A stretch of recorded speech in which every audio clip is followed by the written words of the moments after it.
यशोमती मैया के नंद लाला। बोलो श्री नारायण भगवान की जय।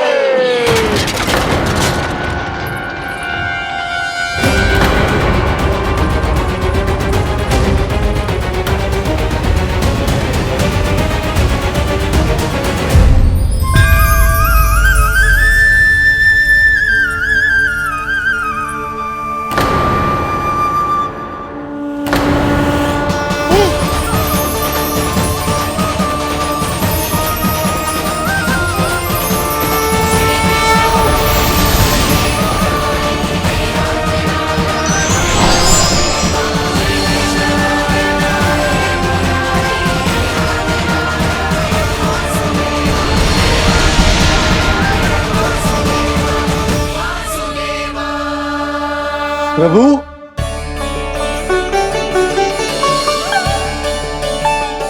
प्रभु,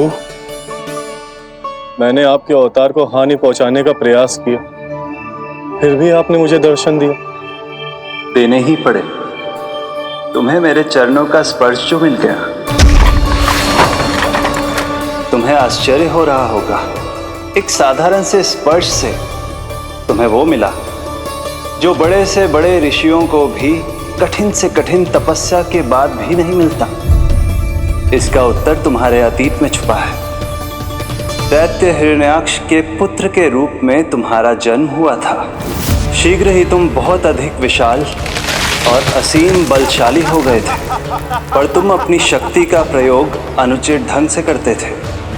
एक दिन तुमने महर्षि लोमस के आश्रम में बहुत ही उत्पात मचाया, हरे भरे वृक्षों को नष्ट कर दिया।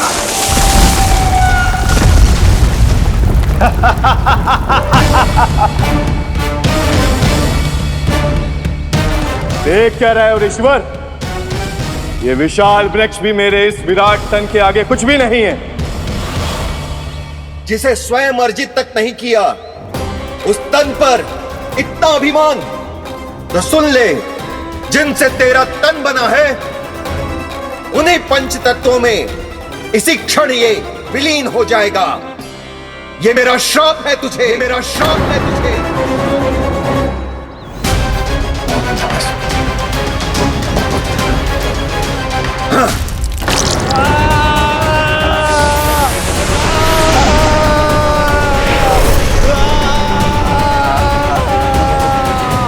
पर तभी तुम्हें अपनी भूल का आभास हुआ और ऋषि लोमस से तुमने क्षमा याचना की। क्षमा करे ऋषिवर, क्षमा करे। मैं मूर्ख, अभिमानी हूँ, अज्ञानी हूँ, परंतु आप तो दया के सागर है।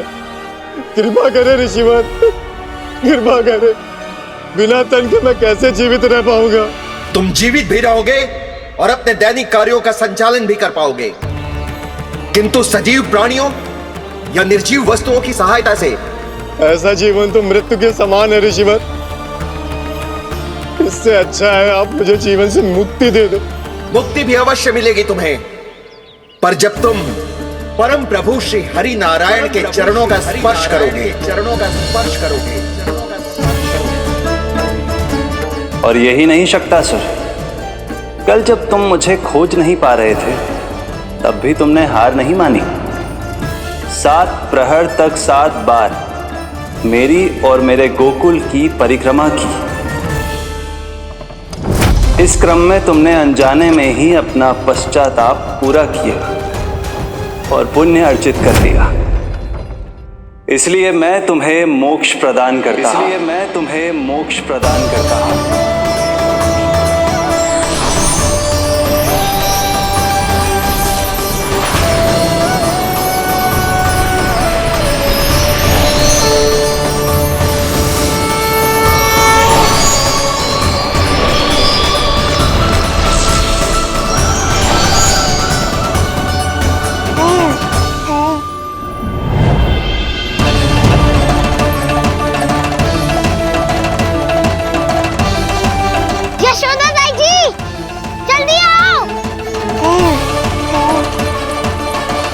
नीलमणि, मेरा लल्ला। लल्ला, तुझे कुछ हुआ तो ना है ना? तुम ठीक तो है ना? मेरा नीलमणि, मेरा प्यारा बच्चा।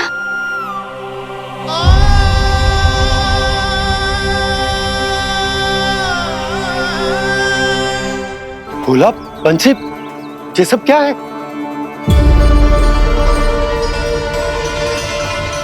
उज्जवल, ये किसने करो है? और देख, कहानी मत सुनाइयो। उज्जवल पुत्र, कैसे हुआ ये सब? किसने किया? और किसने? महाबली नीलमणि ने बड़ी ताई जी।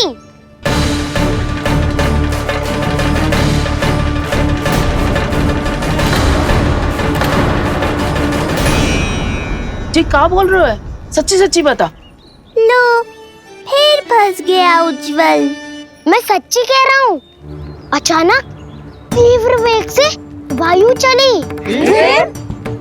फिर ऐसे लगो जैसे कोई भूकंप आ रहा है। और फिर जब मैंने देखा तो ये सकट अपने आप हिल रही थी, खड़खड़ खड़खड़ खड़खड़ खड़खड़। फिर मैंने साहस दिखाया और उस सकट को रोकने का प्रयास करो। पर सकट ना रुको, जे हिले ही जा रहा था, खड़खड़ खड़खड़ खड़खड़ खड़खड़ खड़खड़ खड़खड़। और फिर ऐसे ही हिलते हुए अचानक से आगे बढ़कर सीधा नीलमणि के ऊपर चला आए हो। फिर सकट भी हिल रहा था, खड़खड़ खड़खड़, और सकट का सामान भी हिल रहा था, थरथर थरथर। ऐसा लगो जैसे सकट नीलमणि को कुचलने को।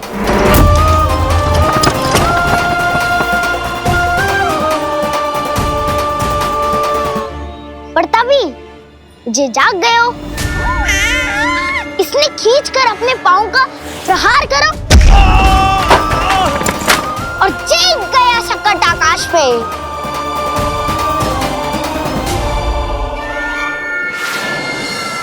और फिर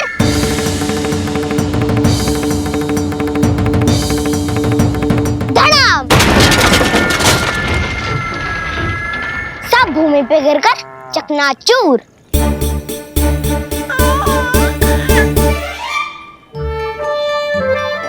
मैं सच्ची कह रहा हूँ ताई जी, नीलमणि के पैर का स्पर्श होते ही वो सकट ऐसे वायु में उड़ी जैसे कोई फूल। अच्छा, और जो तेरे हाथ में ये माखन है, ये भी अपने आप उड़ के आ गया होगा ना? हाँ, मैं सच्ची कह रहा हूँ। सदा बड़पोलापन, ये अच्छी बात ना है लल्ला। सत्य बता। मैया, मैं सत्य बोल रहा हूँ। ये सकट अपने आप ही आयो था और नीलमणि के प्रहार करते ही दूर जा गिरो। अरे, ये बड़बोले से पूछने से अच्छा है कि हमें स्वयं विचार करना चाहिए कि ये सकट टूटा कैसे।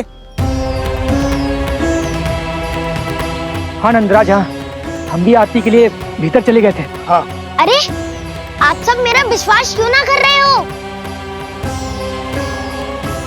नीलमणि के प्रहार से ही उज्जवल, सकट बहुत पुराना था, पहिया ढीला होकर खुल गया होगा। यशोदा, अनेक कारण हो सकते हैं, चिंता करने की कोई आवश्यकता ना है। मैं चिंता क्यों करने लगी भला? मेरे नीलमणि के गले में रक्षा वाला कंठक पहले से ही है। और हम ये सब पूजा पाठ इतने विधि विधान से इसी के लिए तो कर रहे हैं, है ना पंडित जी? हाँ रानी जी। तो बस फिर मेरे लल्ला को कछु क्यों होने लगो? और आप सब स्वयं ही देख लो ना, जे इतना बड़ा सकट टूट के बिखर गया है, किंतु मेरे लल्ला को एक खरोच भी ना आई। इसका अर्थ तो यही है ना कि हम जो भी कर रहे हैं सही कर रहे हैं। मुझे चिंता करने की कछु आवश्यकता ही ना है। चलो सब भीतर चलते हैं। हाँ हाँ, लल्ला को भूख भी लगी आई होगी। चल।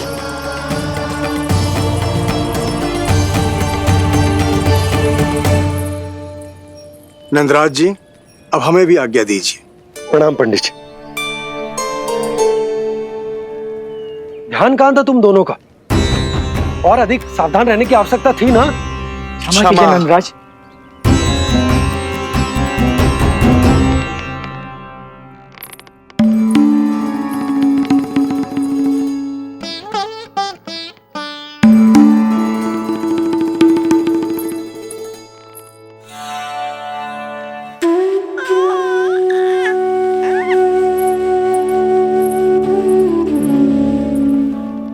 यशोदा, क्या हुआ?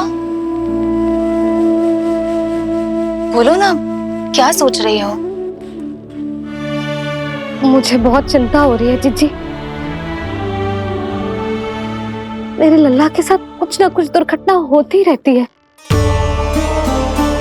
अरे, अभी बाहर ही तुम सबको समझा रही थी, अब भीतर आते ही क्या हो गया तुम्हें? बाहर समझाने वाली मैं ना थी जीजी, वो तो गोकुल की रानी जसोदा थी। किंतु भीतर से मैं अपने नीलमणि की मैया हूँ, बस। और एक मैया को कितनी चिंता होती है, इसे आपसे अधिक कौन जान सकता है। बहुत बड़ा धक्का लगा है मैया को इस घटना से। अब तो ये मेरी रक्षा के लिए और भी अधिक चिंतित हो जाएंगी। यंत्र का कंठक, पूजा पाठ, इतने सारे प्रहरी, सुरक्षा के प्रबंध, यदि इतने सबके बाद भी मैं अपने लल्ला की रक्षा न कर पाई तो मुझसे अधिक अभागी कौन हो सकती है। मैं तुम्हारे मन की दशा समझती हूँ यशोदा। इसी चिंता के कारण ही तो मैंने आज तक अपने पुत्र को छुपा कर रखा है। मैं जानती हूँ जीजी,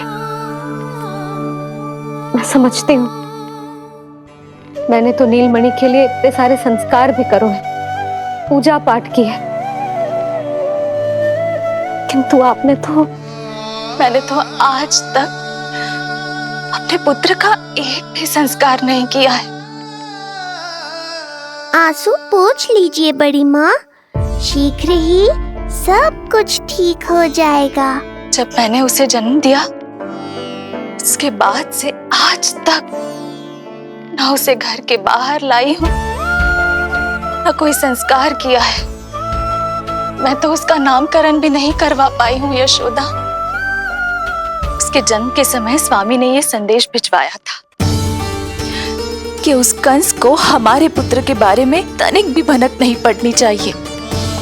तब से आज तक भय के छाव में जीती आई हूँ कि वो कंस कहीं हमारे पुत्र को भी ना मार दे, जैसे देवकी के सारे संतानों को मार दिया है। ये आशंका कभी सत्य नहीं होगी बड़ी माँ, मैं हूँ ना। माँ अपनी संतान के मन की बात बिना कहे ही समझ जाती है।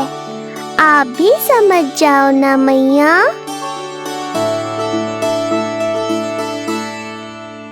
जीजी, हमें रोना ना चाहिए।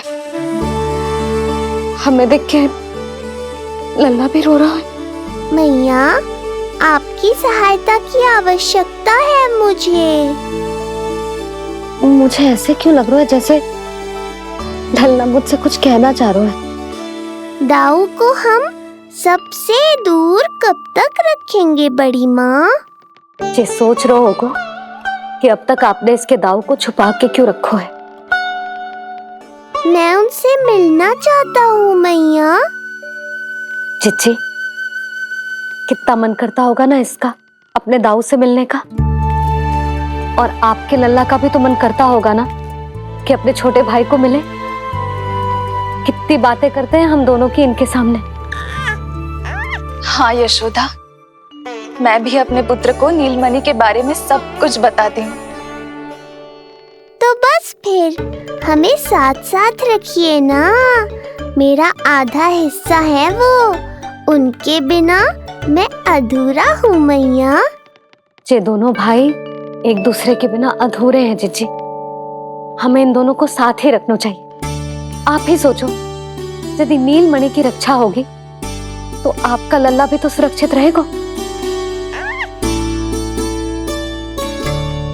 तुम सच कह रही हो यशोदा।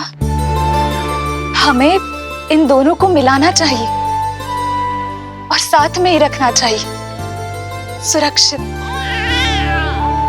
तब तो शीघ्र ही पंडित जी को बुलाकर हमें शुभ मुहूर्त निकलवाना चाहिए।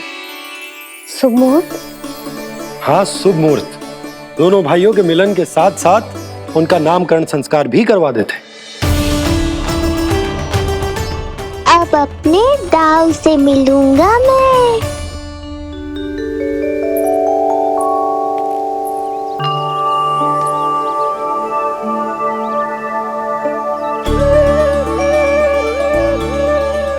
ऋषिवर की दिव्य आभा के कारण ये वातावरण कितना शुद्ध, कितना पवित्र लग रहा है ना।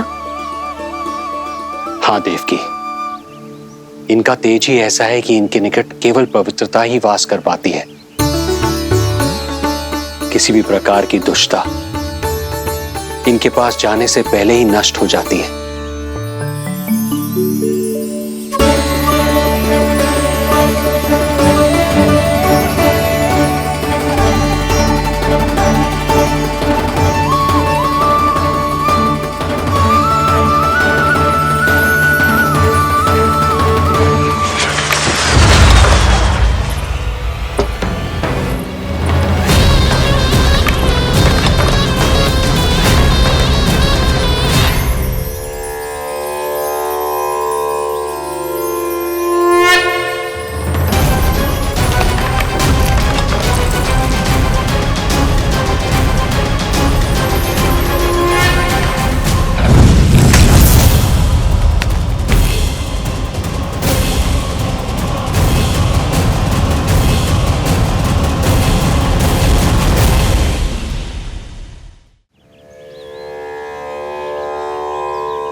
इनका तेज ही ऐसा है कि इनके निकट केवल पवित्रता ही वास कर पाती है।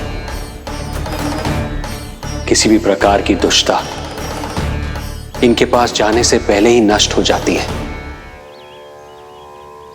यदि महर्षि की इच्छा के बिना मैंने भीतर प्रवेश किया तो कहीं ये मुझे श्राप ना दे दे। नहीं, इससे तो अच्छा है कि मैं यहीं आश्रम के बाहर रुकूं और यहीं से इन दोनों पर दृष्टि रखूं।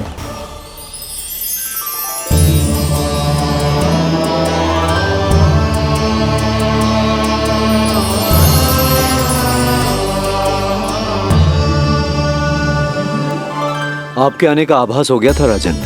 गुरुदेव, जो संतानें हमने खो दी है उनका श्राद्ध करवाने की विनती लेकर हम आपके पास आए हैं।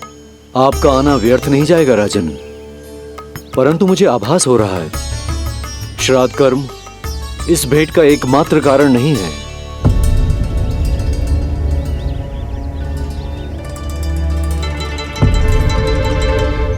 आपको उसकी या कंस की चिंता करने की कोई आवश्यकता नहीं है। निश्चिंत होकर बताइए कि आपकी इच्छा क्या है। गुरुदेव, वर्तमान में मेरी प्रथम पत्नी रोहिणी पुत्र सहित गोकुल में निवास कर रही है। हमारे उस पुत्र का और भाभी यशोदा के पुत्र का नामकरण संस्कार करवा दीजिए। बस यही हमारा सौभाग्य होगा। मुझे कुछ सुनाई क्यों नहीं दे रहा है? देवी रोहिणी से उत्पन्न आपका पुत्र यादव कुल का राजकुमार है और यादवों का गुरु होने के नाते उसका संस्कार कराना हमारा कर्तव्य है। परंतु यशोदा पुत्र का नामकरण वो आप मुझसे क्यों करवाना चाहते हैं?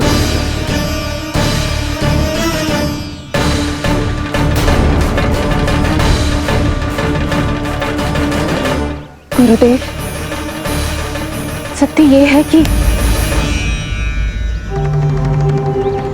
रुक क्यों गई रानी देवकी? आपके मन में जो कुछ है कहिए। ये कैसी दुविधा में फंस गया मैं।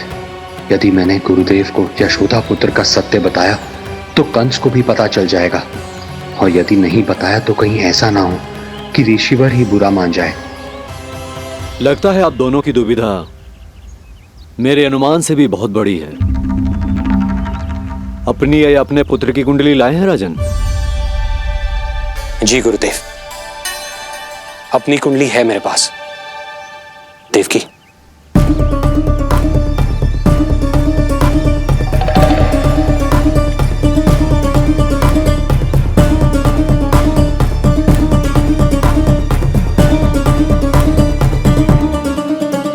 जो रहस्य आप नहीं बता पा रहे हैं राजन, वो ये कुंडली बताएगी।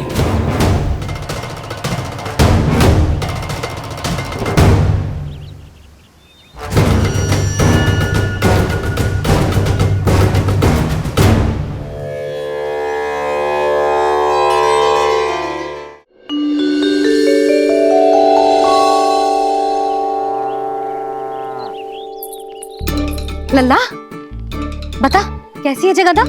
मैया को हो क्या गया है आज? देख सही सही बताइयो।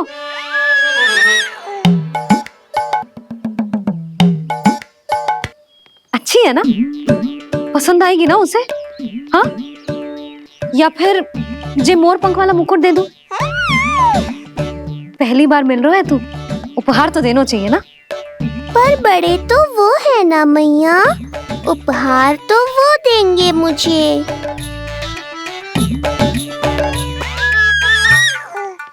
ना ना, मोर पंख वाला मुकुट तो मेरे लल्ला का है ना, जे ना दे सकते।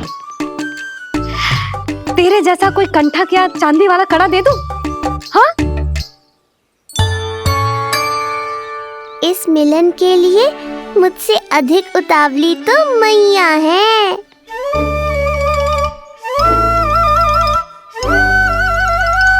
अच्छा जे उपहार छोड़,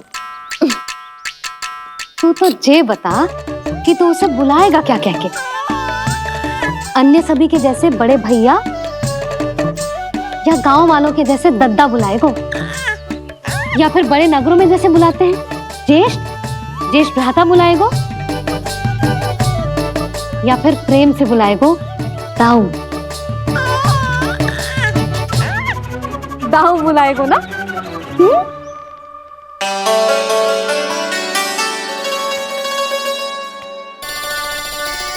सुनो आपने, हमारे लल्ला ने निर्णय ले लियो, ये अपने भैया को ताऊ कहकर बुलाएगो। अरे वाह, लल्ला ने बोलना भले ही ना सीखो, परंतु तुम्हें बता दियो। और नहीं तो क्या, लल्ला कुछ कहे ना कहे माँ तो समझ जाती है ना लल्ला?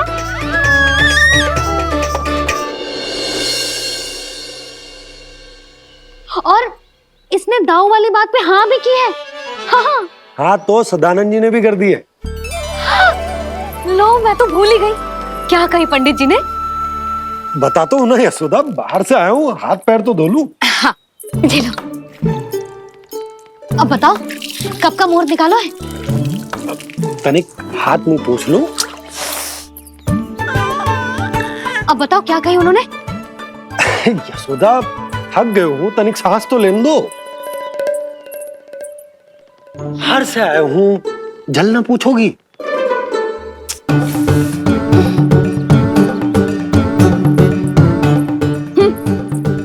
अब बता दो जी।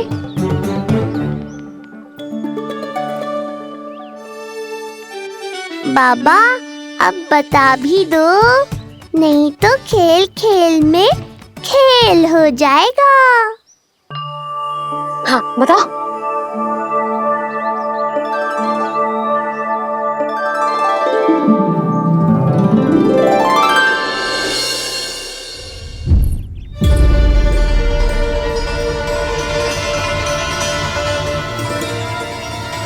हो क्या रहा है वहां?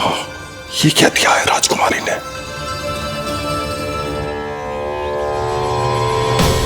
गुरुदेव, शीघ्र ही कोई मुहूर्त बता दे तो बड़ी कृपा होगी। नंद महाराज, अब क्या नामकरण का मुहूर्त भी मुहूर्त निकाल के बताओगे आप? हैं? क्रोधित क्यों हो रही है यशोदा? बता तो हूँ, धैर्य धरो।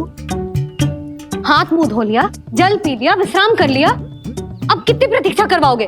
हैं? मैं सब समझ रही हूँ, आप जानबूझ के मुझे सताने के लिए ना बता रहे।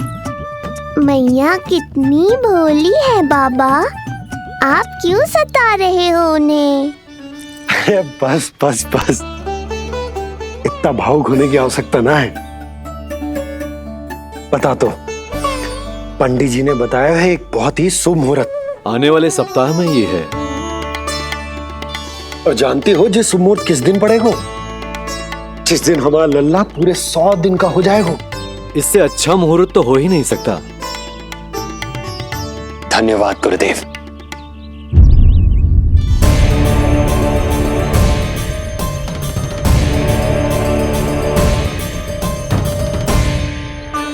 क्या हुआ गुरुदेव?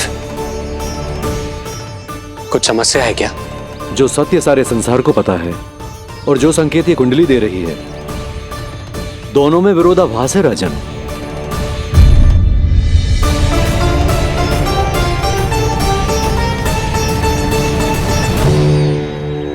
मैंने कहा ना राजन, उसकी चिंता करने की आवश्यकता नहीं है।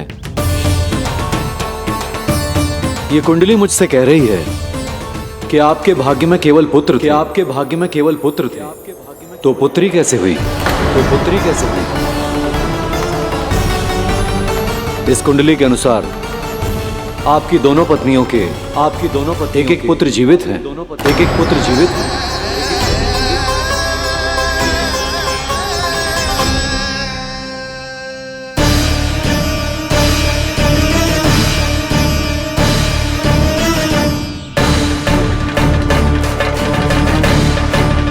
देवकी, गुरुदेव मैं कुछ कैसे? कहने की आवश्यकता नहीं है राजन, मैं जानता हूं मेरे प्रश्नों के उत्तर कहां मिलेंगे। अरे कौन से प्रश्न और कैसे उत्तर? किस बारे में बात कर रहे हैं? ये लोग जो भी बात कर रहे हैं वो मुझे सुनाई क्यों नहीं थी? सही समय की प्रतीक्षा कीजिए राजन, आपके दोनों कार्य पूर्ण होंगे।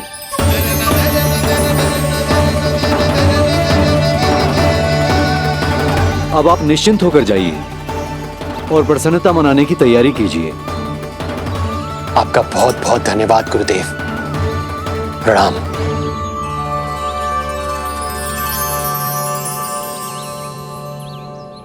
सच्ची? पहले नारायण को धन्यवाद दूं कि लल्ला को सूचना दूं? कुछ समझ में ना आ रहा। लल्ला मैं अभी आया।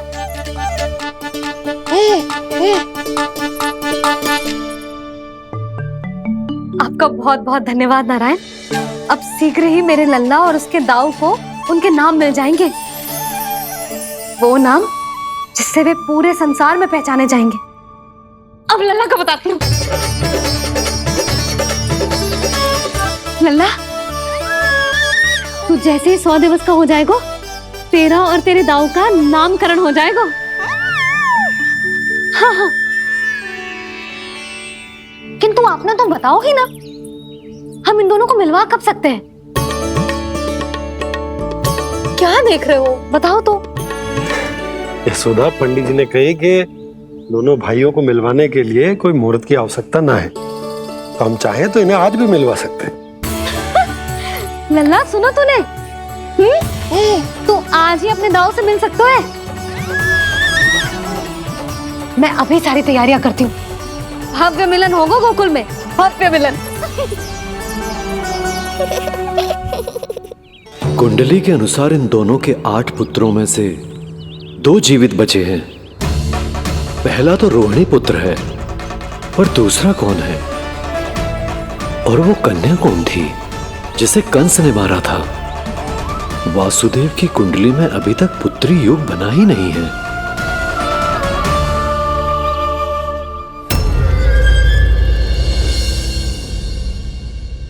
मुझको क्या मारेगा?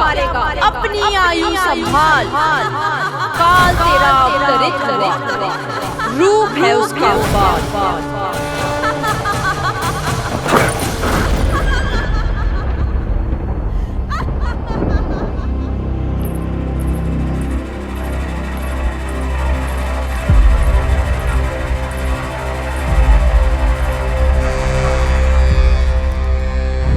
आधी रात को इस तरह से उठकर बैठे हुए हैं आप स्वामी। मैं ये तो नहीं जानती कि किस बुरे स्वप्न ने आपकी नींद छीन ली है, परंतु इतना अवश्य जानती हूं कि जो सूचना ये गुप्तचर लेकर आया है, इसे सुनकर आप रात भर सो नहीं पाएंगे।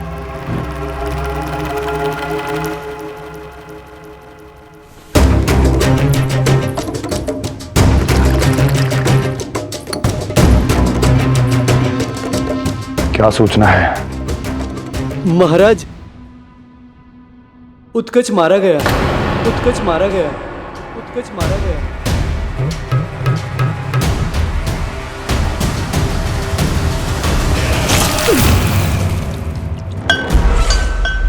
सूद बूद खो गए हो क्या अपनी? जो दिखता ही नहीं उसे मारा कैसे जा सकता है? इसने स्वयं देखा था महाराज। जिस शकट में समाकर शक्तासुर उस बालक को कुचलने वाला था, आपके शत्रु ने उसी शकट को चकनाचूर कर दिया।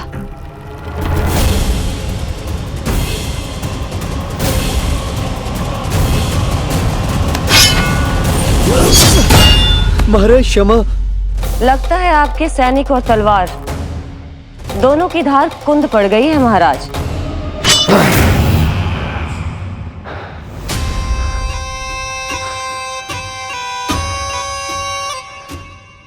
इस तलवार की धार पर अब तभी विश्वास दृढ़ होगा जब ये उस बालक के रक्त से स्नान कर लेगी।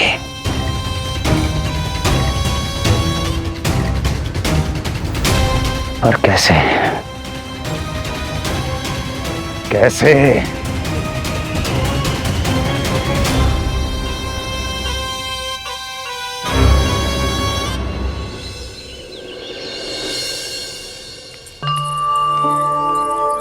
कैसी लगी तुझे दाऊ से मिलने की तैयारी?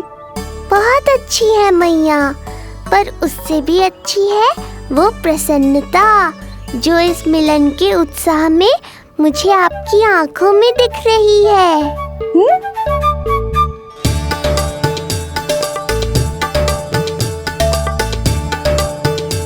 यशोदा, तुमने तो दो भाइयों के मिलन को भी त्योहार बना दिया। हाँ तो जे किसी त्योहार से कम थोड़ी ना है। जे शुभ दिन दोनों भाई के मिलन को पूरा गांव देखेगो। तो फिर अब बड़ी मैया को बुलाओ ना मैया। यशोदा जी, रोहिणी जीजी इतनी प्रतीक्षा क्यों करवा रही है? इतने दिवस से छुपा के रखे हो लल्ला को, अब तो शीघ्रता करनी चाहिए ना, है ना भाभी? प्रतीक्षा अवश्य की है, किंतु फल भी तो मीठा मिलेगा। आती होंगी रोहिणी जीजी।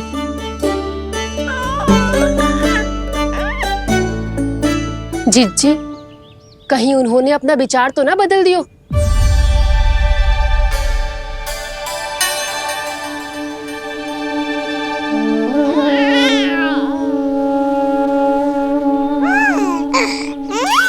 कितनी शीघ्र चिंतित हो जाते हो आप सब। देखो आ रहे हैं वो। लाल छुपा रखने को विवश थी नियति की सताई, भूल के भय माज प्रभु की जग सम्मुख है लाई।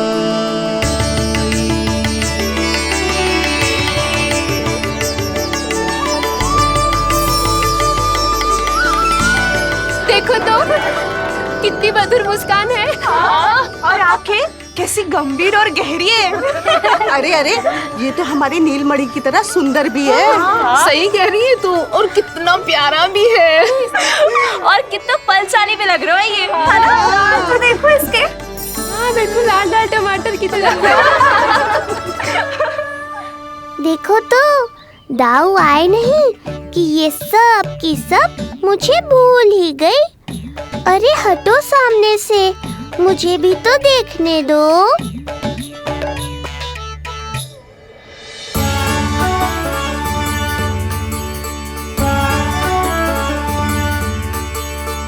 मैया सहायता करो ना।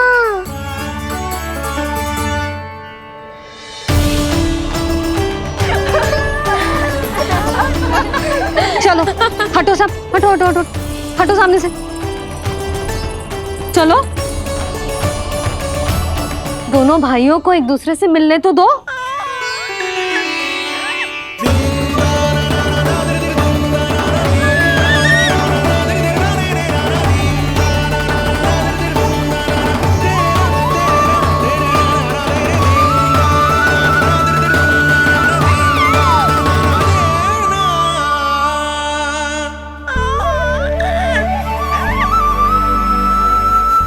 चल लल्ला, चल आजा। देख लल्ला, आ गए जे तेरे भैया, तेरा दाऊ। जी भर के बातें करो और निहारो एक दूसरे को। लाओ जीजी, आजा। जे रहे तेरे दाऊ। आओ जीजी।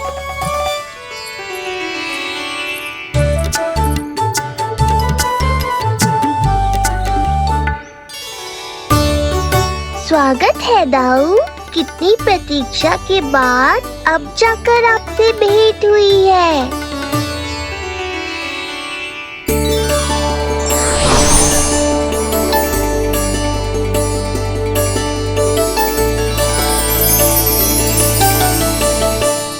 क्या हुआ दाऊ? मुझे पहचान नहीं पा रहे?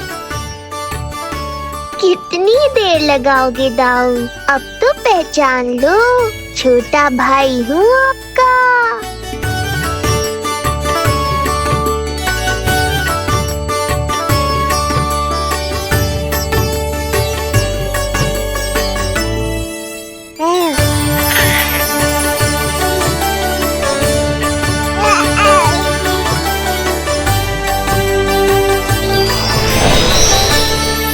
देख प्रभु को भक्त शेष की आंखें है भर आई,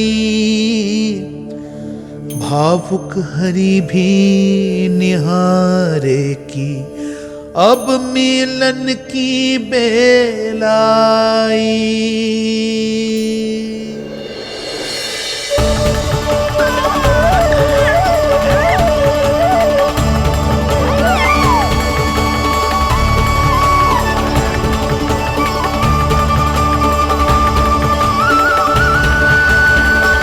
प्रभु, आपके दर्शन पाकर मैं धन्य हो गया। प्रभु नहीं, छोटा भाई पुकारो शेष। ये कैसे संभव है? आप नारायण हैं, मेरे प्रभु। ये जानते हुए भी मैं आपसे बड़ा कैसे बन सकता हूँ? हर दुविधा की तरह इसका भी समाधान है शेष। अब तो हम एक दूसरे से मिल भी चुके हैं। पृथ्वी पर हमारा सूत्र जुड़ चुका है, इसलिए समय के साथ तुम ये भूल जाओगे कि तुम्हारा ये भाई मेरा ही अवतार है। ये क्या कह रहे हैं प्रभु? वही जो आवश्यक है, नहीं तो तुम नीलमणि के बड़े भाई होने का कर्तव्य कैसे निभाओगे? कैसे डांटोगे मुझे? और बड़े होने के नाते मुझ पर अधिकार कैसे दिखाओगे? पर प्रभु, पर किंतु परंतु ये सब भूल जाओ शेष। आज से, इसी क्षण से मैं हूं तुम्हारा छोटा भाई और तुम मेरे ताऊ। मैं हूं तुम्हारा छोटा भाई और तुम मेरे ताऊ।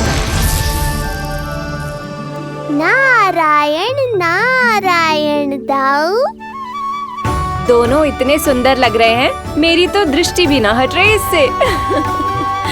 कहीं मेरी ही दृष्टि ना लग जाएगी।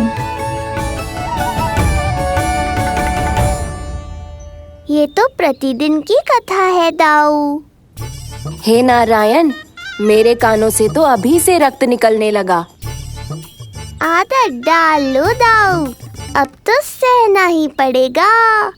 वो देख रहे हो, सुलक्षणा चाची सबसे अधिक चतुर यही है। केवल अधिक चतुर ही नहीं नीलमणि, बहुत अधिक सयानी भी है ये। बिल्कुल सही पहचाना दाऊ, पर आप चिंता मत करो, मैं हूँ ना, मैं संभाल लूंगा इन सबको।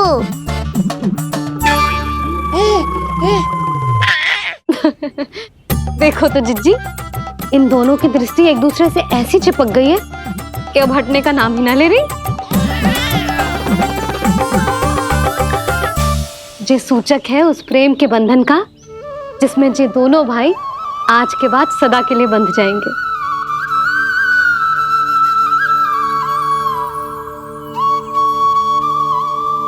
मुझसे भूल हो गई यशोदा, मैंने इन दोनों को पहले ही मिलवा देना चाहिए था।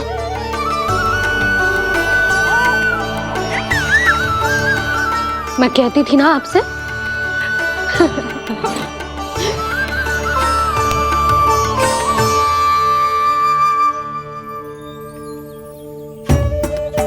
आई मैं।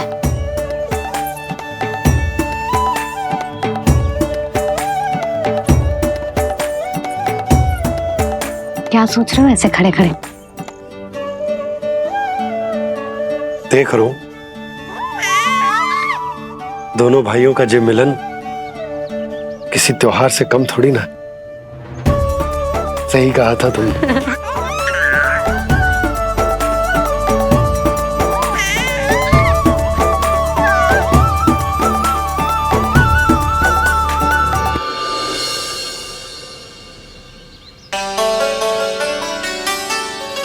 सुना ना तूने जो गोपिया क्या कह रही थी कि नीलमणि का दाऊ कितना बलशाली है।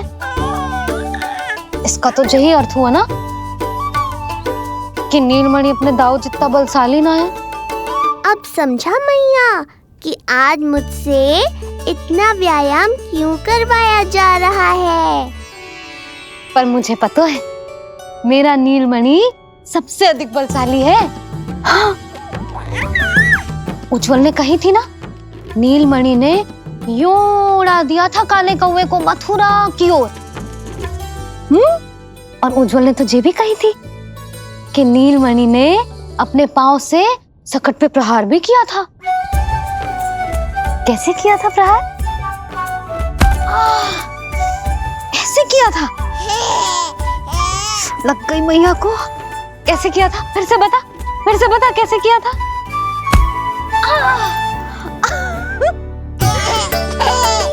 मेरे लल्ला में कितना बल है। मैया को ही ढकेल दियो पीछे। अच्छा ही है कि आप उज्जवल के कहे को गंभीरता से नहीं ले रही, नहीं तो आपका ये रूप मैं कैसे देख पाता मैया। फिर से बता कैसे मारा था? कैसे मारा था?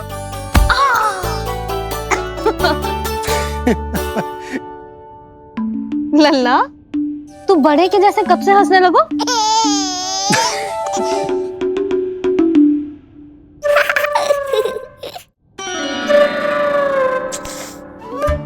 आप यहाँ क्या कर रहे हो? छुप छुप के मैया और लल्ला को खेलते हुए देखने के अतिरिक्त और कोई कार्य ना है आपके पास? कार्य तो है, पर यह अधिकार भी है कि मैं अपनी बड़ी सी पत्नी को अपने छोटे से लल्ला के साथ छोटे बालकों की तरह व्यवहार करते हुए देखूं। अब देख लियो ना, अब जाओ अपना कार्य करो। कार्य तो कर लूंगा, परंतु मेरा पेट मुझसे कह रहा है कि इसे भूख लगी। भूख लग गई? भोजन का समय होगा। अभी लगाती हूँ भोजन।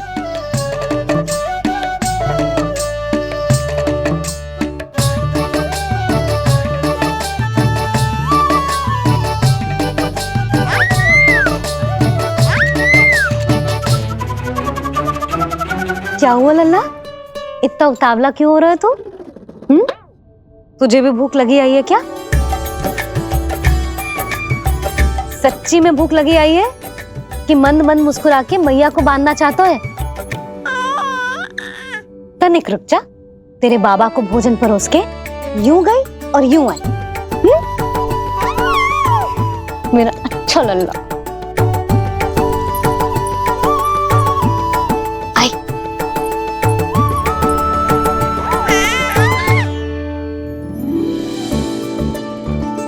आज केवल रोटी है खाने में? ना, दाल है ना, तरकारी भी है, दही है, लड्डू भी है। तो दाल ले आओ। अभी लाई है।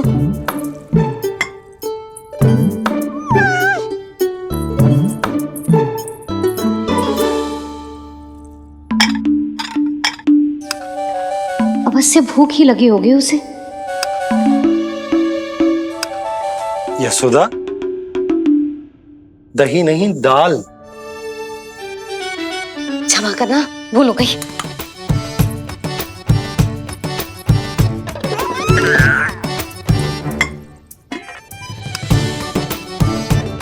यशोदा,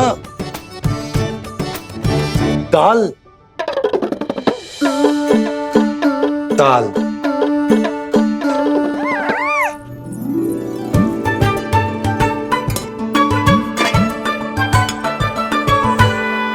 अब ऐसे क्या देख रहे हो? बोला ना भूल हो गई। सब मिला के खा लो, पेट में तो मिलना ही है। थोड़े चावल मिलेंगे? हाँ मिलेंगे, अवश्य मिलेंगे।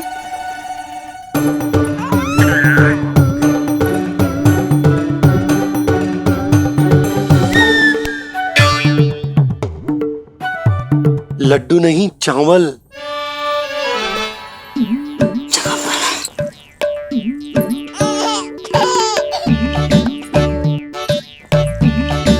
हंस क्या रहे हो जी?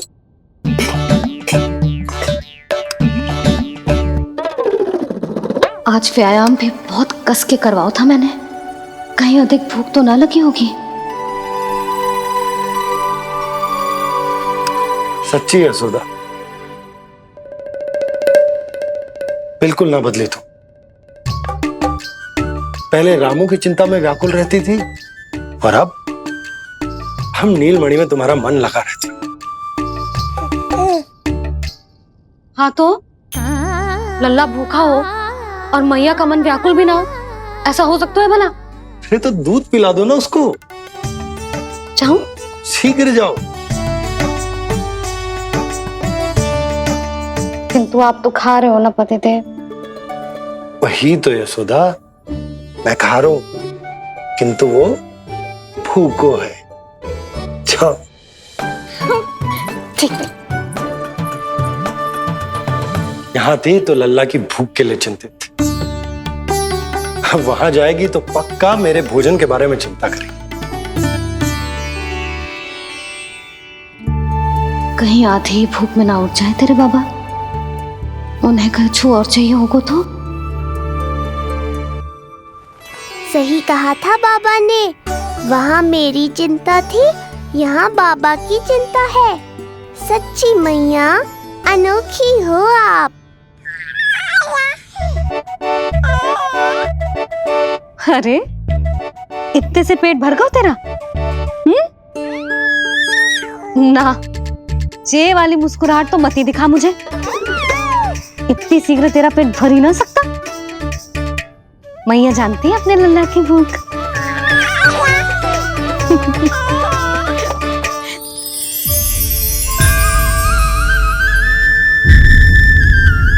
ये क्या है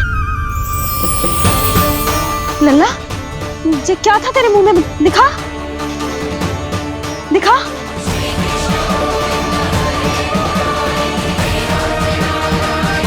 मैया को सब पता है, इतनी जल्दी तेरा पेट भर ही ना सकता।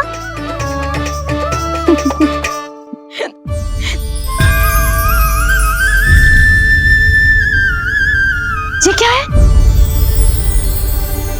लल्ला? ये क्या था तेरे मुंह में? दिखा। ओहो, मैं तो भूल ही गया था कि मेरे भीतर ही तो सारी सृष्टि समाई हुई है। मैया ने उसकी झलक देख ली, अब क्या होगा? क्या हुआ यशोदा? सुनो जी, जी हमारे लल्ला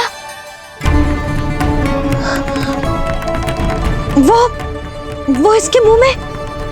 क्या? भूल जाओ ना मैया, कुछ नहीं था मेरे मुंह में। लल्ला मुंह खोल के बाबा को दिखा। अरे क्या देख रही है उसके मुंह में? अवश्य ही मेरा दृष्टि भ्रम होगा, किंतु ऐसा भ्रम। अरे बताओ ना यशोदा, या फिर मुहूर्त शीघ्र ना बताने की बात का प्रतिशोध ले रही हो तुम? ना ना, ऐसी बात ना है। तो फिर बताओ ना क्या बात है? हा? मैंने लल्ला के मुंह में कुछ देखो। क्या देखो? अब फंस गया मैं। मैया बाबा को सब कुछ बता देंगी और राय का पहाड़ बन जाएगा। फिर कैसे संभालूंगा इन दोनों को? ऐसे लगो जैसे जैसे जैसे पूरा का पूरा ब्रह्मांड।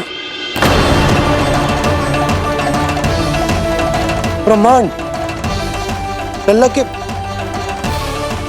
मुंह में? अच्छा, तुम मेरा मुंह देखो। हाँ।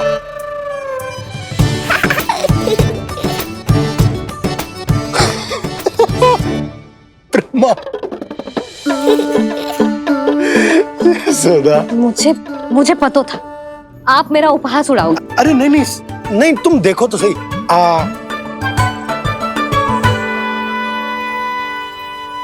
ब्रह्मांड ना सही, गोकुल तो दिखना चाहिए। अरे गोकुल को राजा हूं मैं, है कि ना? है? देखो, अरे देखो,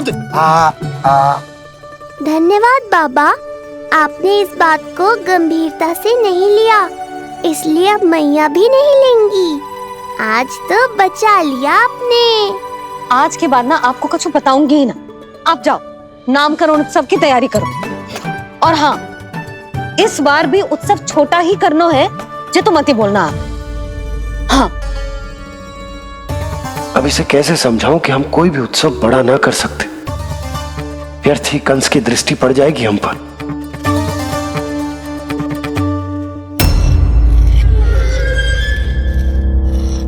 लगता है आपके सैनिक और तलवार दोनों की धार कुंद पड़ गई है महाराज।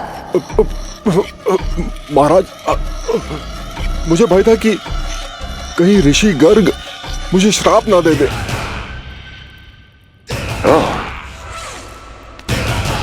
तो श्राप से भयभीत हो गए दुर्जन, किंतु कंस तो कोई श्राप नहीं देता, सीधा मृत्यु देता है। ऐसा न करे महाराज, दया करे, दया निदान। यदि मैं उनकी इच्छा के विरुद्ध भीतर जाने की कोशिश करता तो जितनी सूचना मुझे मिली है उतनी भी नहीं ला पाता।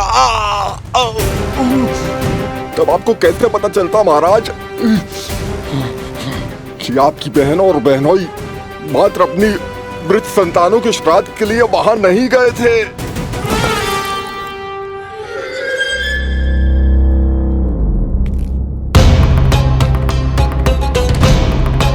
आगे बोलो। पूरी तरह तो नहीं सुन पाया महाराज, किंतु मैंने स्वयं अपने नेत्रों से देखा है महाराज। राजकुमारी देवकी ने ऋषि गर्ग के हाथ में कुछ दिया था।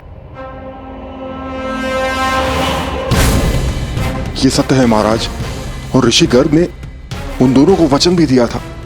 सही समय की प्रतीक्षा कीजिए राजन, आपके दोनों कार्य पूर्ण होंगे। महाराज, मैं आपका सबसे विश्वसनीय सेवक हूं।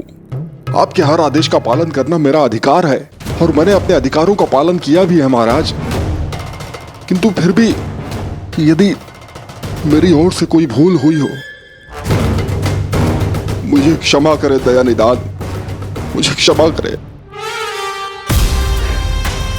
इसका अर्थ है कि उत्कच सही कह रहा था। वो दोनों अवश्य ही कोई ना कोई षड्यंत्र रच रहे हैं मेरे विरुद्ध। समय आ गया है, अब मुझे किसी ऐसे की खोज करनी होगी जो उतना ही शक्तिशाली हो जितनी की मेरी ये तलवार।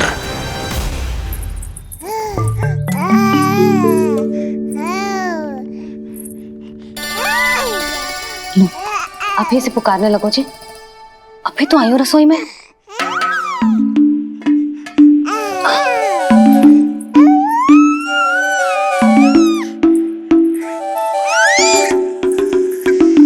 शीघ्र ही तुझे भी अपने बाबा का हाथ बटाना पड़ेगा, समझ रहे हो ना? बटाएगा ना हाथ? अभी जो 100 दिन का भी ना हो और जेस नन्हे से बालक को काम काज का भार सौंपने की बात करने लगे।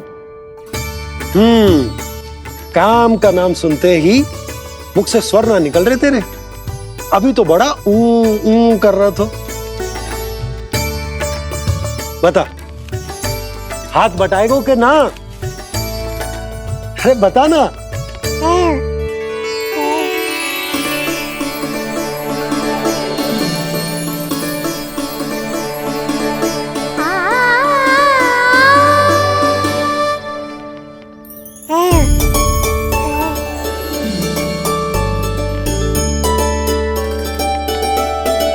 कल तू पूरा 100 दिन को हो जाएगा लल्ला।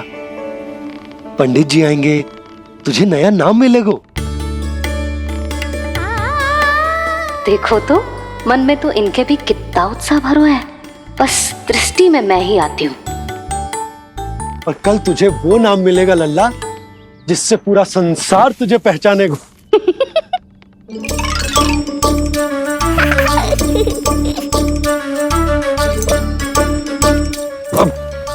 लल्ला, कितना कार्य शेष है और तूने मुझे बातों में लगा लियो। मुझे क्यों फंसा रहे हो बाबा? छुपाने की कोई आवश्यकता ना है। जितनी उत्साहित मैं हूँ उतने ही उत्साहित आप भी हो इसके नामकरण को लेके, पता है मुझे। लल्ला के नामकरण पे उसके बाबा उत्साहित ना होंगे? बिल्कुल होंगे, इसीलिए तो कह रही हूँ अपना उत्साह बांटो अपने लल्ला के साथ। मैं अभी आई। अच्छा, ऐसे तो तुम लल्ला को छोड़ के कहीं ना जाती। अभी कहाँ चली? रोहिणी जिज्जी के पास, और कहाँ। लल्ला और उसके दाऊ के नामकरण की तैयारी करनी है कि ना। कितने लोगों को आमंत्रित करना है, कितने प्रकार की मिठाइयां बनानी है, ढोल वाले को कितने बजे का समय देना है, ये सब सुनिश्चित करना है ना, ताकि ये उत्सव गोकुल का सबसे बड़ा उत्सव हो। अरे सूची देनी है जिज्जी को।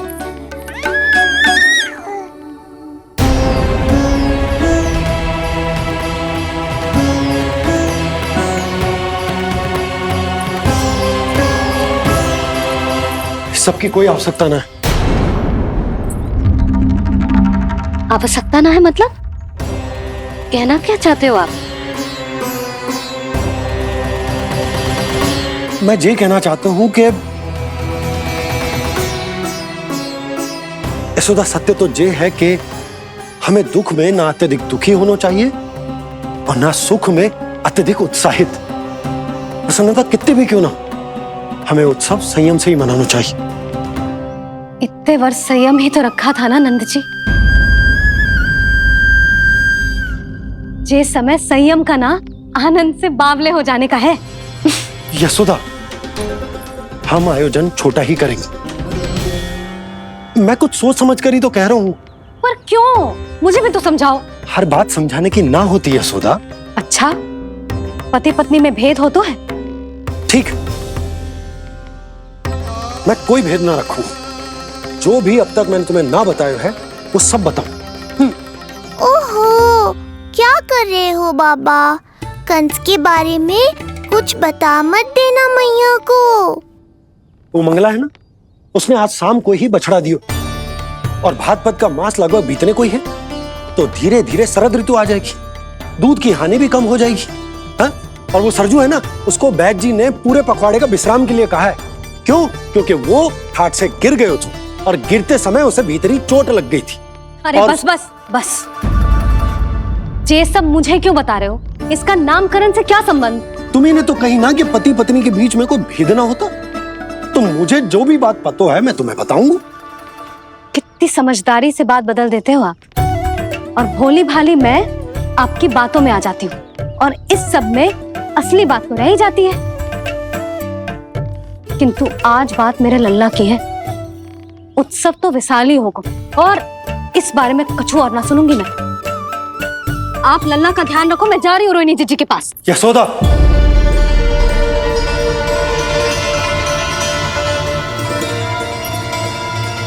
बात केवल सुनने की ना होती, उसे समझना भी पड़ता है।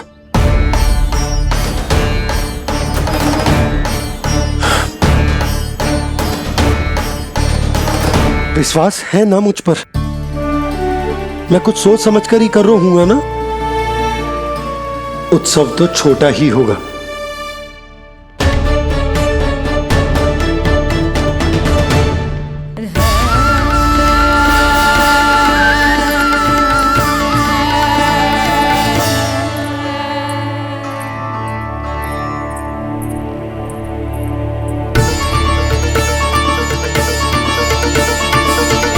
क्षमा करना लल्ला, तेरी मैया को डांटना पड़ गया। आपको मेरी सुरक्षा की चिंता है बाबा, समझता हूँ मैं, इसलिए आपने ये निर्णय लिया है। समझ में नहीं आता, कब कौन सा निर्णय क्यों लेते हैं आप? यदि कंस को समझना इतना आसान होता तो कंस नहीं होता। ये नया सिंहासन उसके लिए है जो मेरा विश्वास पात्र बनेगा। मेरे दाहिने हाथ की तरह मेरे मन के सबसे निकट होगा वो। मंत्री परिषद में विशेष स्थान की प्राप्ति होगी। मेरे बाद पूरे राज्य के लिए उसी का वचन होगा। शासन। किंतु ये अधिकार केवल उसे प्राप्त होगा जो मेरी परीक्षा में उत्तीर्ण होगा। मेरा सबसे महत्वपूर्ण कार्य करेगा वो। इसलिए जाओ, कह दो सभी बाहुबलियों को, महाबलियों को, दैत्यों को, दानवों को, प्रेतों को, पिशाचों को, सभी को यह सूचना दे दो ना ना ना ना, सूचना नहीं, चुनौती दो कि यदि साहस है तो आए, मेरी परीक्षा में उत्तीर्ण हो और इस सिंहासन पर बैठने का अधिकार प्राप्त कर ले। जाओ। और हां, ये अवश्य कहना कि केवल वही आए जिनके हृदय में साहस का ज्वालामुखी धधकता हो, जिनकी तलवारें पर्वतों का सीना चीरने को व्याकुल हो, जिनकी संकल्प शक्ति इतनी दृढ़ हो कि मृत्यु से टक्कर ले लें। कायर नहीं चाहिए मुझे। जाओ। महाराज, आप जिसे भी ये विशेष पद देंगे, भविष्य में यदि वही हमारे शीश पर बैठ गया तो क्या करेंगे आप? पहले ऐसा कोई योद्धा सामने तो आए अस्ति, जो उस विष्णु के अवतार का संहार कर सके।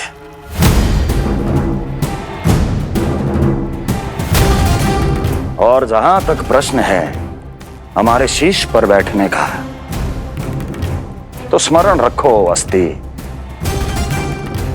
कंस को अच्छी तरह आता है ऐसे दुस्साहसियों को बीच दरबार में खड़ा करके अपनी उंगलियों के संकेत पर नृत्य करवाना। ता दीर्घ ता। और अपना कार्य सिद्ध होने के बाद उनके तन से उनके शीश को उतारना कंस को भली भांति आता है।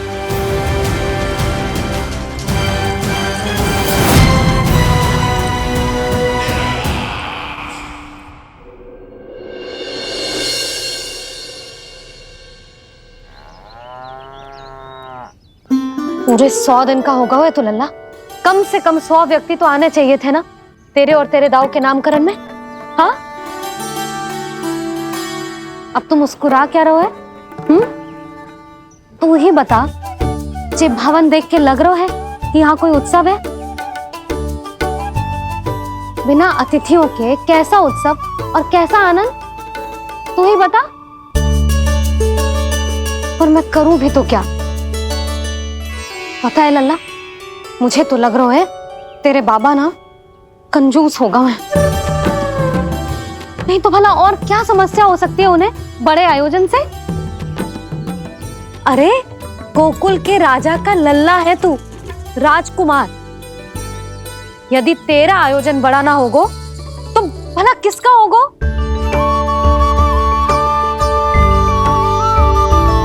मेरी भूल है, मैं भोली हूं, इसीलिए व्यर्थ में तेरे बाबा की बातों में आ गई।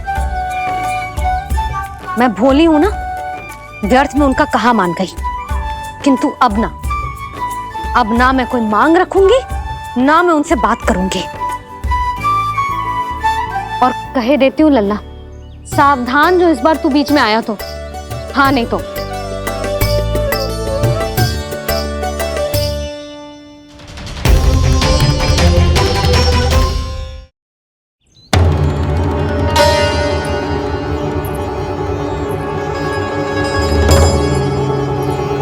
क्या होगा? हाँ, सब ठीक तो है ना? आप इतनी चिंता में क्यों हो जी? कोई बुरी सूचना तो ना मिली? अब जे मत कहना कि जे भी मुझसे छुपाना पड़ेगा। जो भी है मुझे बताओ। पंडित सदानंद जी महाराज वो नामकरण के लिए ना आ सके। उनकी बिटिया के पांव भारी, उसे लिवाने वो समझाने गए। ये तो शुभ समाचार है।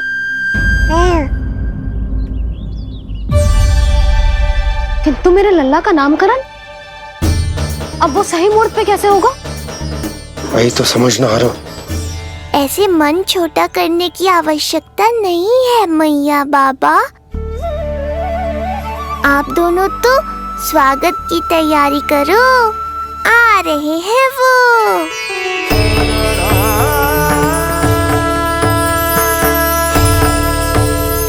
लो, आ गए वो जिनकी मुझे प्रतीक्षा थी। आप दोनों व्यर्थ ही चिंता कर रहे थे।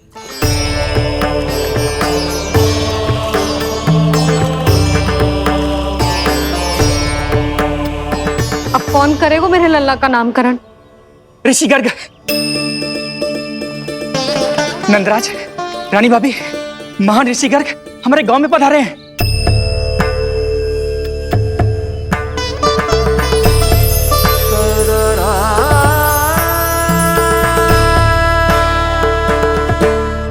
ऋषि गर्ग गोकुल में? हाँ नंदराज, और कह रहे थे उन्हें यादव राज वासुदेव जी ने भेजो है रानी जी के पास। अरे तो तुम लोग खड़े खड़े क्या देख रहे हो? जाओ उनके सत्कार की तैयारी करो। जी यशोदा, उनके स्वागत की तैयारी करो। सुनो जी, वो तो यादवों के कुलगुरु है ना, रोहिणी जीजी के यहाँ आए हैं, हमारे यहाँ आएंगे। आप देखती जाओ मैया, वो सीधे हमारे घर ही आएंगे।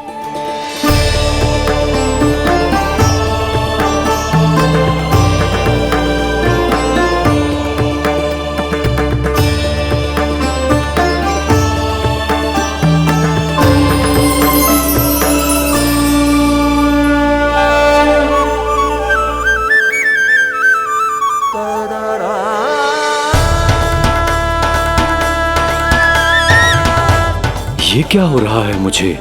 मैं उस भवन की ओर क्यों बढ़ा जा रहा हूँ? क्योंकि आपके यहाँ आने से ही मेरी मैया बाबा की चिंता समाप्त होगी ऋषिवर। ये बात तो मैं न जानता, परंतु मुझे जाकर उनको स्वागत करना चाहिए।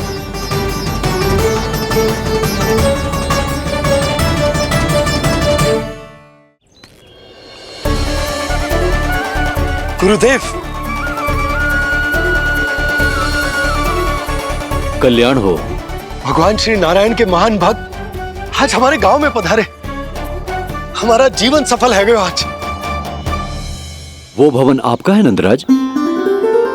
आपके शुभ चरण पड़ेंगे तो हमारा जय भवन पवित्र हो जाएगा। इतने बड़े ऋषि अगर हमारे घर पधारेंगे तो हमारे तो भाग्य ही संवर जाएंगे। मैया आपके दर्शन को तरस रही है ऋषिवर, संकोच मत कीजिए, अब आ भी जाइए। पधारिए गुरुदेव। न जाने क्यों मेरे पांव अपने आप ही आपकी भवन की तरफ जाने को व्याकुल है नंदराज। पधारिए गुरुदेव, आइए।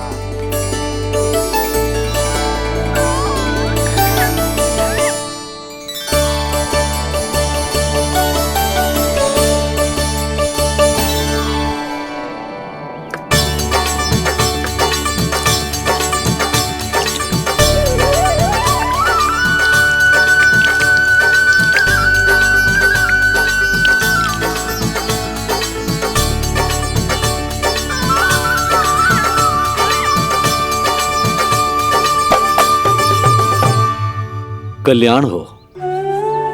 पधारिए।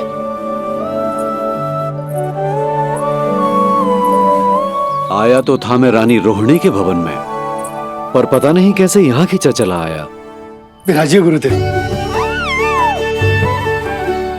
महाराज, आप इसे भी रोहिणी जीजी का ही घर समझिए, मैं अब भी बुला कर लाती हूँ। महाराज, ये हमारा सौभाग्य है कि आपने यहाँ आना स्वीकार किया। कहिए, क्या सेवा करूं मैं आपकी? मुझे आपके भाई वासुदेव ने भेजा है नंदराज।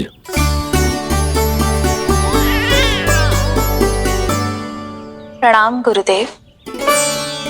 स्वामी जी ने आपसे इतनी दूर आने का आग्रह किया है, अवश्य ही कोई बड़ा कारण होगा। कारण तो है, आपके पुत्र का नामकरण करने आया हूं मैं यहाँ।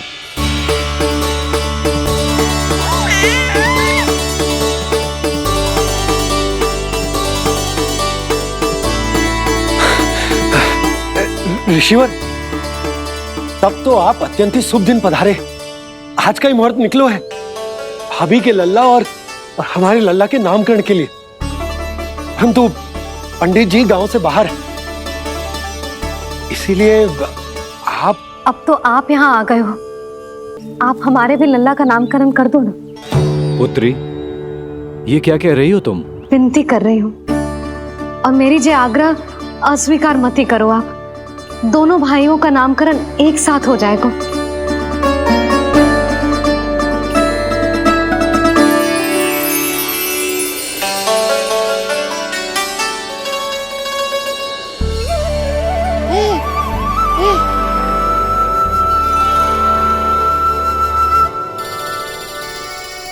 कितने प्यारे और निर्दोष बालक हैं।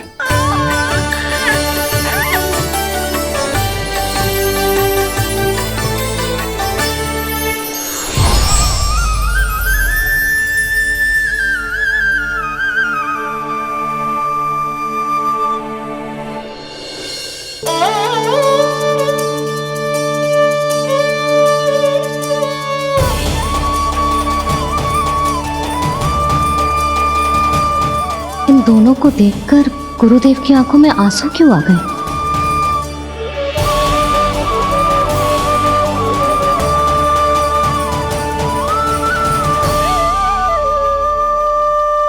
ये क्या कर रहे हैं ऋषिवर? संभालिए अपने आप को, नहीं तो मेरा रहस्य खुल जाएगा आज। अरे ऋषिवर, हाथ मत जोड़िए। इससे पहले कि गड़बड़ हो जाए, अपनी नमस्कार मुद्रा को आशीर्वाद मुद्रा में बदल दीजिए। बात को समझिए, मैंने ये अवतार मैया और लल्ला के अद्भुत संबंध का अनुभव करने के लिए लिया है, पर आपकी भावुकता के कारण यदि मैया को मेरा सत्य पता चल गया तो ये संबंध ही बदल जाएगा।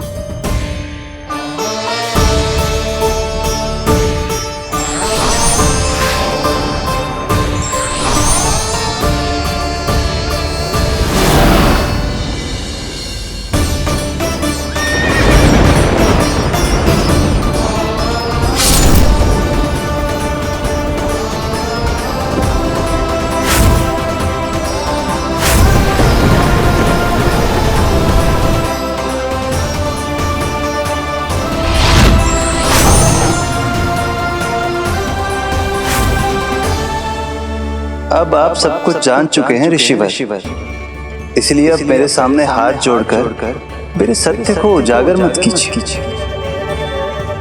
अपने शिष्य वसुदेव के पुत्र के रूप में मुझे आशीर्वाद दीजिए।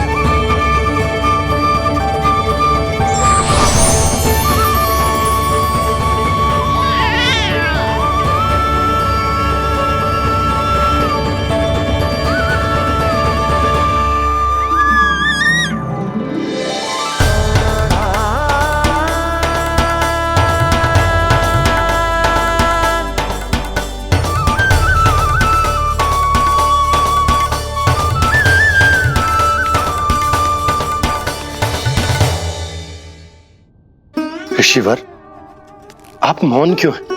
और आपकी आंखों में आंसू? सब कुछ ठीक है ना? अब तो आप हमारे लल्ला का नामकरण करोगे ना? इन दोनों का नामकरण करना मेरा सौभाग्य होगा पुत्री।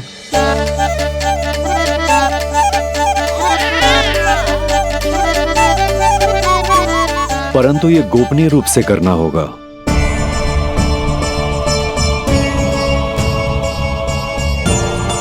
अवश्य ही स्वामी का आग्रह होगा, ताकि कंस की बुरी दृष्टि हमारे पुत्र पर ना पड़े। ये तो बहुत महान ऋषि हैं, इन्हें कंस के अत्याचारों के बारे में अवश्य पता होगा। अपनी संतान का नामकरण संस्कार करना एक मां के लिए उत्सव से कम नहीं होता है, पर यह छुपकर करना होगा। आप दोनों को स्वीकार तो है ना? जैसी आपकी आज्ञा गुरुदेव। स्वीकार है गुरुदेव। तो फिर कहाँ करना है हमें नामकरण का प्रबंध? गुरुदेव, मंदिर सही रहेगा? उससे पवित्र स्थान तो हो ही नहीं सकता है। ऋषिवर, आप तनिक विश्राम कीजिए, हम लोग प्रबंध करते हैं। मैं कुछ समय इन बालकों के साथ व्यतीत करना चाहूंगा। ये तो इनका सौभाग्य होगा। हमें आज्ञा दीजिए।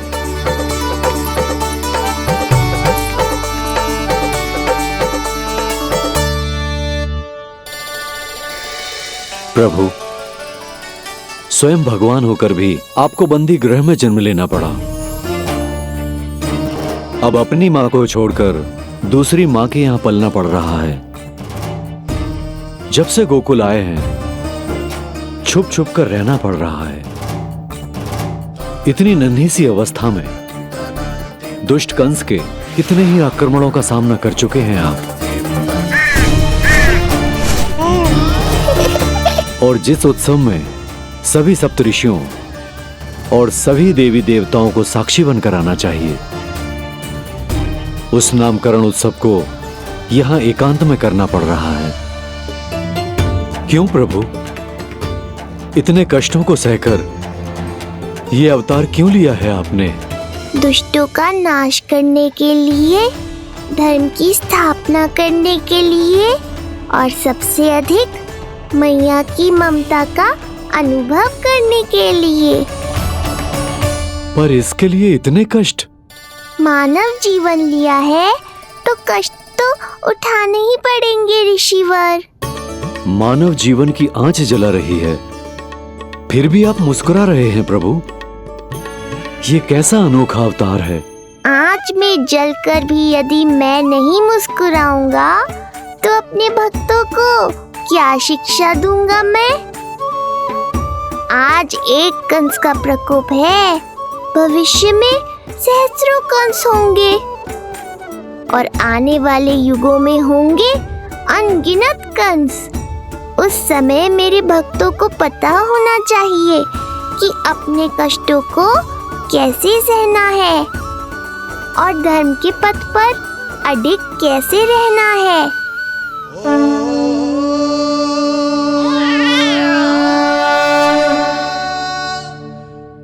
आप धन्य हैं प्रभु। देखा अस्ति, जब सिंह दहाड़ता है तो वन के सभी जीव जंतु इकट्ठे हो ही जाते हैं। वो सब जो मेरा विश्वास पात्र होने का अधिकार और ये सिंहासन पाना चाहते हैं, सामने आए। बुद्धि के बिना बल अपंग होता है महाराज, और मेरे पास बुद्धि और बल दोनों हैं। आप केवल आदेश दीजिए किसका संहार करना है।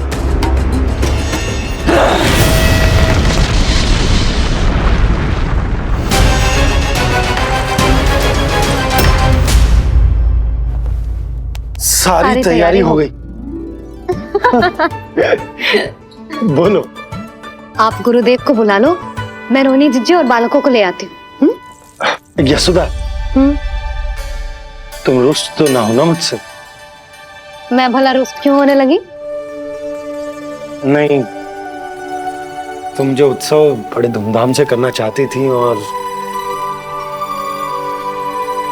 बहुत प्रसन्न हूँ मैं कि हमारे लल्ला का नामकरण स्वयं ऋषि गर्ग पूरे विधि विधान से कर रहे हैं।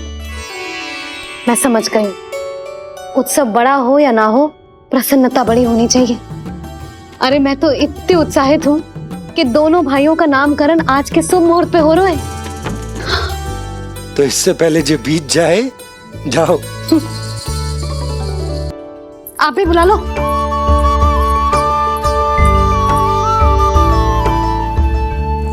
यहाँ सब के सब एक से बढ़कर एक है, तो फिर अपने कार्य के लिए किसका चुनाव सबसे पहले करूं? मेरा सामर्थ्य तो आपने अभी तक देखा ही नहीं महाराज। चुटकी बजाकर शत्रुओं का विनाश कर सकता हूं मैं।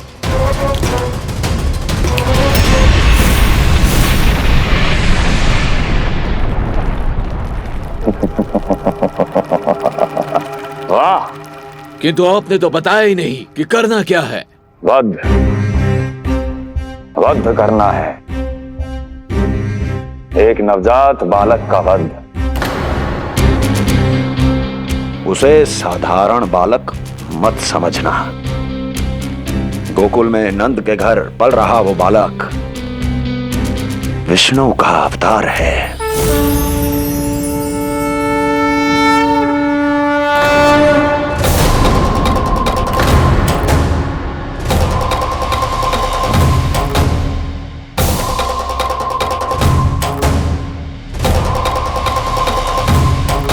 क्या हुआ? इतना सन्नाटा क्यों छा गया? क्षमा कीजिए महाराज, पर मैं नन्हे बालकों के साथ हिंसा नहीं करता। विष्णु अवतार बड़ा छलिया है महाराज, मैं उसका मुख भी नहीं देखना चाहता।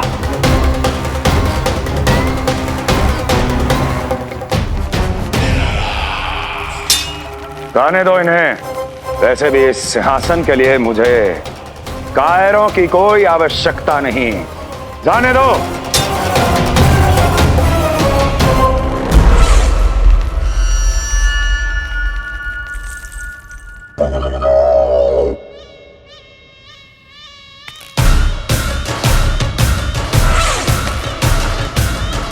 दुर्जय,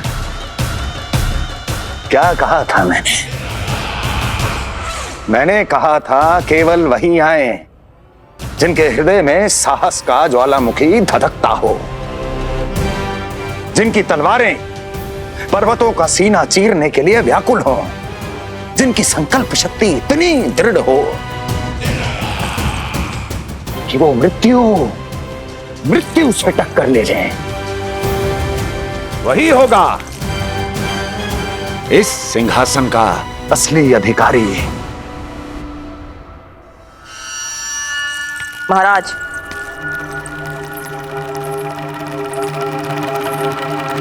ना तो आपके दिए इस सम्मान का कोई मूल्य रह गया है और ना ही आपके भय का। अभी अभी आपने ही कहा था ना कि जब वन में कोई सिंह दहाड़ता है तो उस वन के सभी जीव जंतु एक जगह एकत्रित हो जाते हैं, परंतु उसी वन में जब कोई बब्बर सिंह दहाड़ता है तो वही जीव जंतु भय के मारे इधर उधर भागने लगते हैं। निश्चित ही वो बालक इन सब के लिए बब्बर सिंह बन चुका है। उसका भय हमारे साम्राज्य की नींव हिला रहा है महाराज।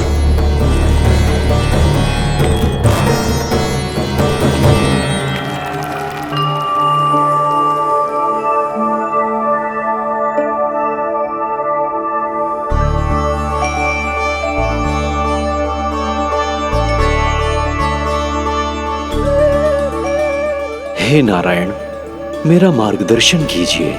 हे मां सरस्वती, मुझे आशीर्वाद दीजिए ताकि मैं दोनों बालकों के लिए सर्वोत्तम नामों का चुनाव कर पाऊं।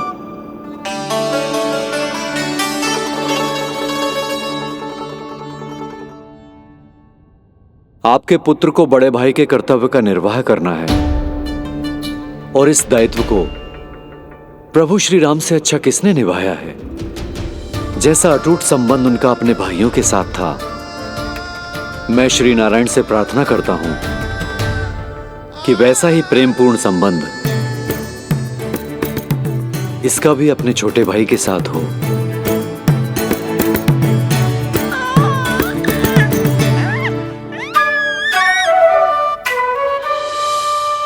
इसीलिए इसका नाम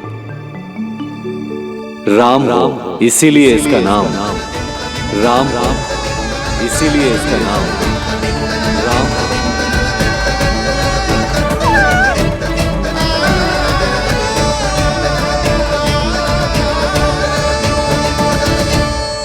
बड़े भाई में आदर्श, न्याय, संकल्प बल के साथ साथ शारीरिक बल भी होना चाहिए।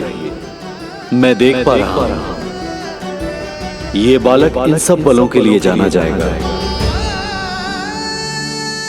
इसलिए जो नाम इसके व्यक्तित्व के लिए सबसे उचित है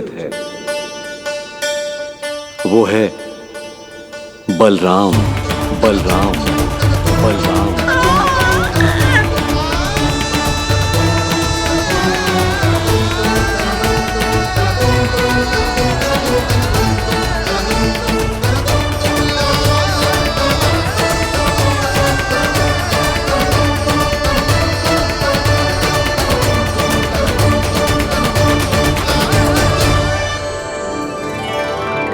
बलराम।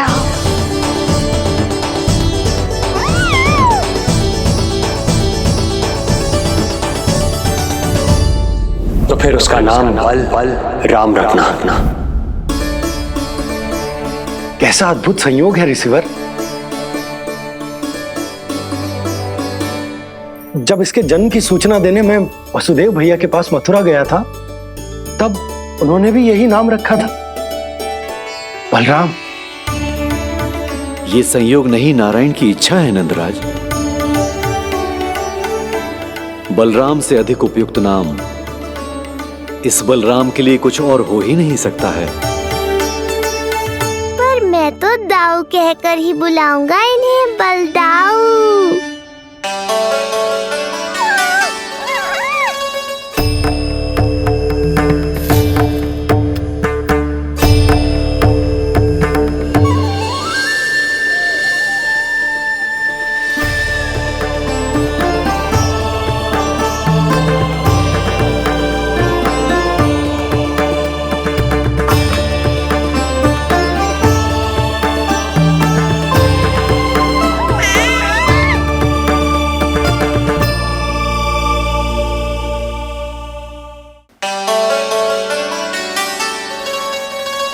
सुना पुत्र, आज से तुम्हारा नाम होगा बलराम।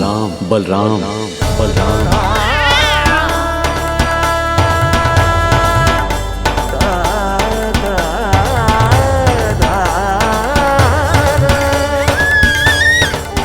गुरुदेव, कितना अद्भुत नाम दिया है आपने इसे।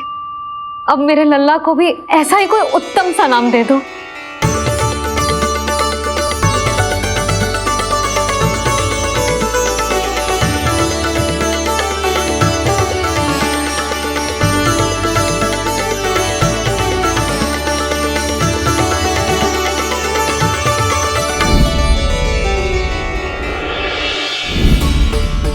ये कठिन दायित्व आपने ही मुझे सौंपा है प्रभु। इसे निभाने की क्षमता भी आप ही दीजिए।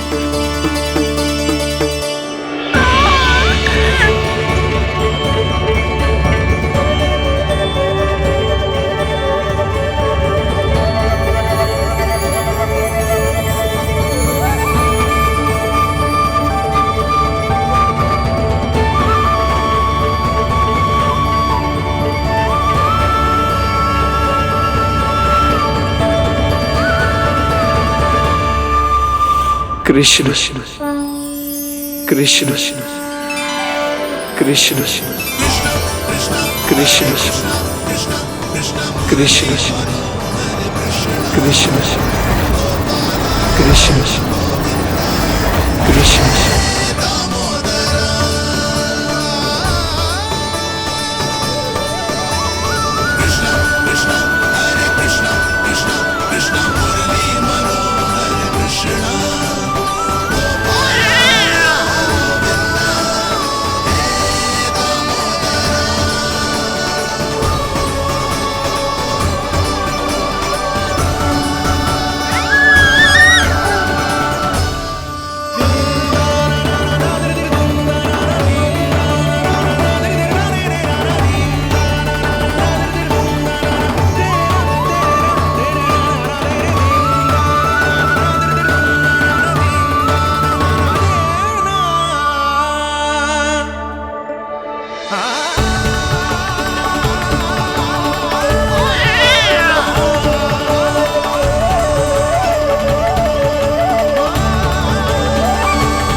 कृष्ण कोई साधारण शब्द नहीं है। ये अनेक विशेषताओं से भरा हुआ है। क बना है कमलकांत से, अर्थात वो जो श्रीपति विष्णु जैसा हो।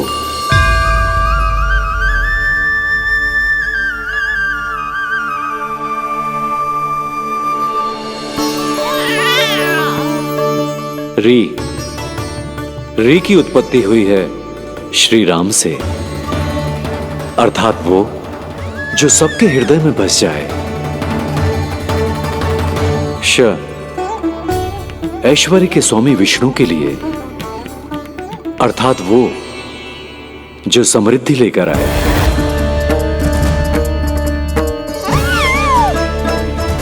और ना है नरसिंह के लिए, अर्थात वो जो रक्षा करे। और अंत में आकार की मात्रा सूचक है अग्निदेव का,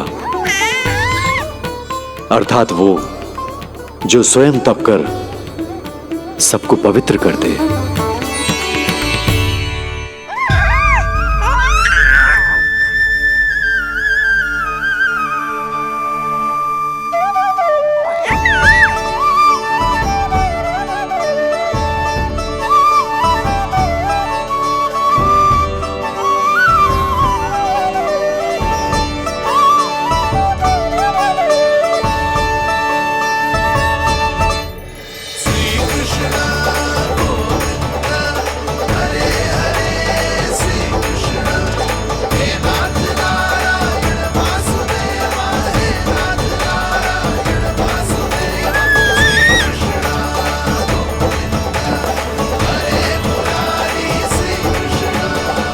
आज से तुम्हें सारा संसार जिस नाम से पहचानेगा वो नाम है कृष्ण। वो नाम है कृष्ण। वो नाम है कृष्ण। वो नाम है कृष्ण।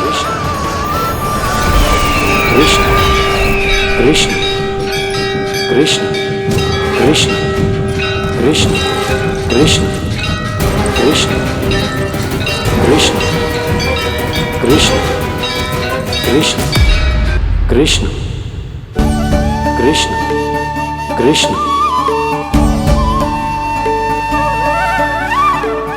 यशोमती मैया के नंद लाला, यशोमती मैया के नंद लाला। असुरी कार्य करने वालों के लिए कृष्ण नाम का अर्थ एक और भी होगा। वो घनी अंधेरी रात जिसमें इसने जन्म लिया, पर इससे जो प्रेम करते हैं उन सभी के लिए कृष्ण नाम का अर्थ होगा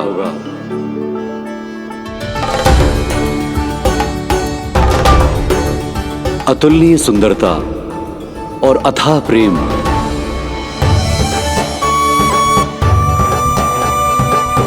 इन दोनों विशेषताओं का साक्षात स्वरूप होगा ये कृष्ण।